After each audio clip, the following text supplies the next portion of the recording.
ตอนนี้4 โมงเย็นหมอกหนาแห้งค่ะเครียดมาหลายวันกับการทำงานค่ะทุกคนมีปัญหากับการทำงานมาหลายมื้อกินข้าวก็บ่แซ่บก็มีแต่นี่ล่ะค่ะส้มตำที่เฮ็ดให้กินได้แน่กินได้ทุกวันค่ะส้มตำแซ่บอีหลีนั่นแหละหลังจากที่มีปัญหาหลายๆเวลาสมัครงานไป2ที่ค่ะก็บ่มีวี่แววว่าจะมีข่าวหรือว่าในช่วงที่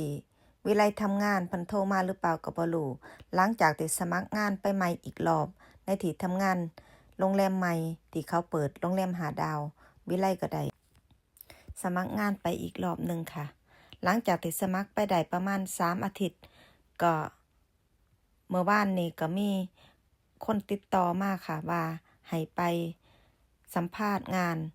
โอ้ยดีใจตื่นเต้นหลายก็ยังอักคุยโทรศัพท์กับเพิ่นงงอยู่ว่าโรงแรมอีหยังน้อที่ว่าเขาติดต่อมาก็ถามเพิ่นอีกรอบเพิ่นก็บอกว่าโรงแรมนี้ล่ะที่เจ้าติดต่อมาได้3 อาทิตย์แล้วก็เลยพอจะเข้าใจว่าเพราะโรงแรมใดเพราะวิไลก็สมัครไปแค่2 โรงแรมเท่านั้นวิไลก็เลยตอบตกลงเพิ่นไปว่าโอเควิไลก็ยังทำงานอยู่ที่นี่อยู่คือเก่าแต่วิไลก็จะไปหาเพิ่นในวันพุธเดี๋ยวมาเบิ่งกันค่ะว่าวันพุธวิไลจะได้งานหรือบ่ได้